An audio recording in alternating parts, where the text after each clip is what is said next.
नमस्कार दोस्तों। पिछली कड़ी में हमने देखा था इकाई के अंक पर कौन सा अंक आएगा इकाई के स्थान पर उसकी घात चढ़ाने के बाद।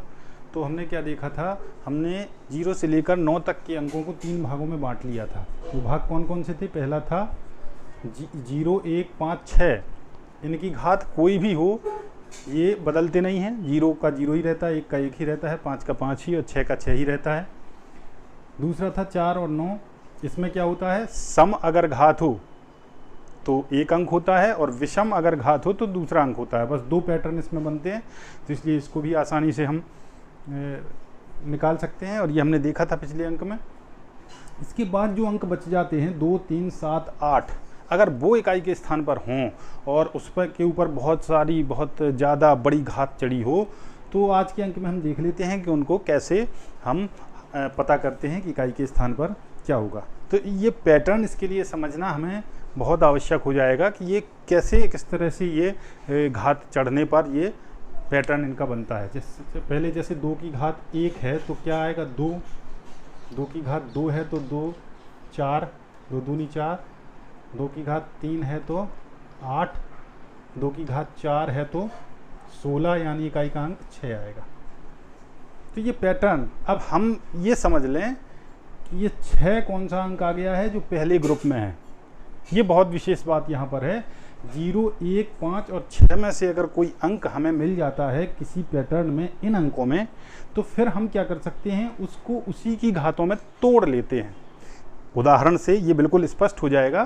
देखो कैसे, मान लीजिए 3, 7, 6, 5, 2 की घात 363 में उसने पूछा इकाई का अंक क्या है। तो हमें इस संख्या से तो कोई मतलब नहीं है, हमें मतलब है केवल 2 से। 2 की घात 363 में कौन सा इकाई का अंक आएगा, अगर ये हम पता कर पाएंगे तो हमें पता चल जाएगा कि इस पूरी संख्या में इकाई का अंक क्या होगा। तो ये पैटर्न हम देख रहे हैं कि 2 की घात 4 में 6 आ जा रहा है इकाई का अंक। तो हम इस घात में क्या करते हैं, 6 से भाग करके देखते हैं। देखिए रफ में कहीं 363 में 4 का भाग देंगे, क्योंकि 4 की घात के रूप में 1 घात, 2 घात, 3 घात, 4 घात हैं। 4 की घात के रूप में हमें बदलना है।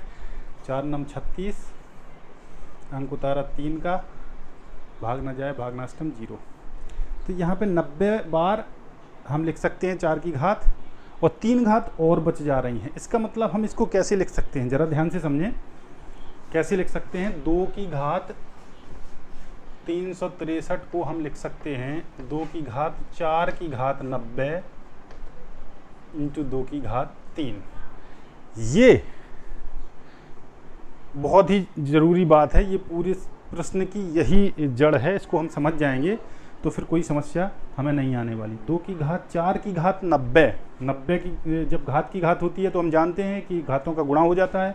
इसका मतलब है यहाँ 9 चौको 36, 2 की घात 360 लिखा है और गुणा में घातें जुड़ जाती हैं, तो 2 की घात 360 ये हो गया, 2 की घात 3 ये हो गया, तो 2 की घात 363 ही लिखा है। ये हमने इसको बदला नहीं है।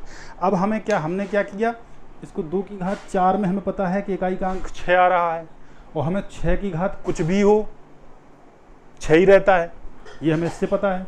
तो हम इसका क्या कर लेंगे कि इसका इकाई का अंक कितना आएगा, 6। 2 की घात 4 का 6 आएगा, और 6 की घात 90 हो या कुछ भी हो 6 ही आना है। और इसका हम कर लेंगे 2 दूनी 4 दूनी 8, इसका आना है इकाई का अंक 8। इन दोनों का कर देंगे हम गुणा, 48, 6, 8, 48। इस तरह से इकाई का अंक 8 आ जाएगा, यानी 37,652 की घात 363 में इकाई का अंक 8 होगा। बड़े आसानी से, बड़ी अच्छी तरह से इस पैटर्न को समझ लीजिए।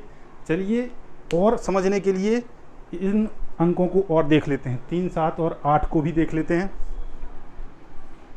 ये कैसे रिस्पॉन्ड कर रहे हैं, इनका पैटर्न क्या है देख लेते हैं।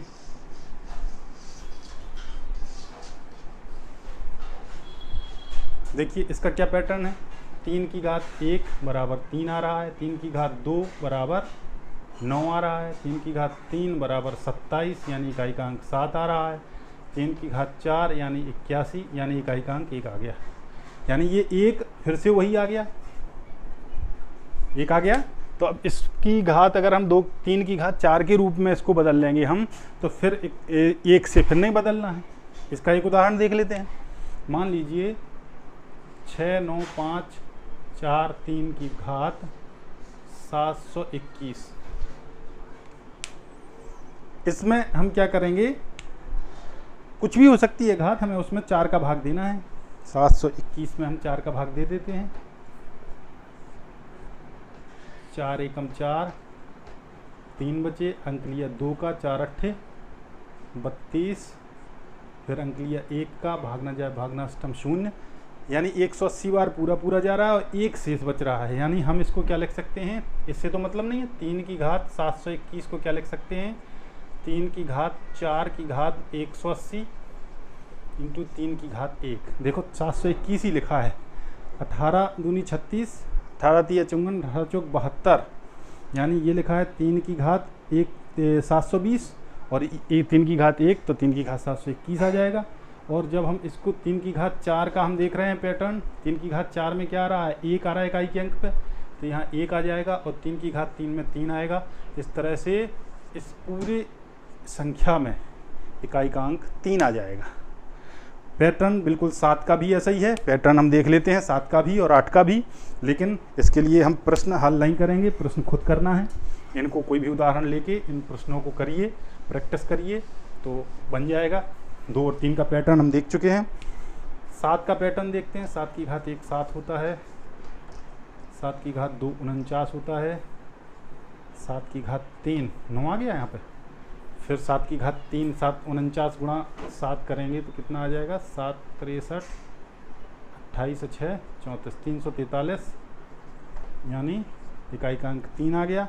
और 7 की घात 4 करेंगे तो इसमें फिर से 7 का गुणा, 7 तिया 21 हासिल 2, 28 2 30 हासिल 3, 7 तिया 21 3 2401, यानी इकाई का अंक 1 आ गया इकाई का अंक 1 फिर से। तो इसमें फिर से हम कुछ भी घात 7 की घात 4 के रूप में 4 का भाग दे के देख लेंगे और फिर इसको हल कर लेंगे। इसी तरह से 8 का पैटर्न देख लेते हैं। इकाई का अंक देखेंगे, 8 एकम 8, 8 की घात 2, 8 तिया 64, यानी इकाई का अंक 4 आ जाएगा।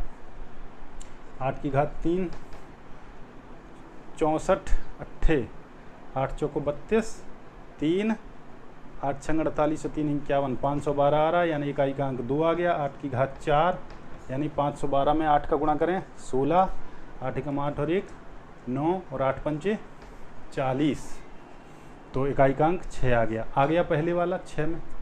तो इसको 8 की घात को भी 4 के रूप में अगर हम लिख लेंगे तो ये आसानी से हम दिए हुए पैटर्न के अनुसार इसको कर सकते हैं। आगे अगली कड़ी में देखेंगे। नमस्कार।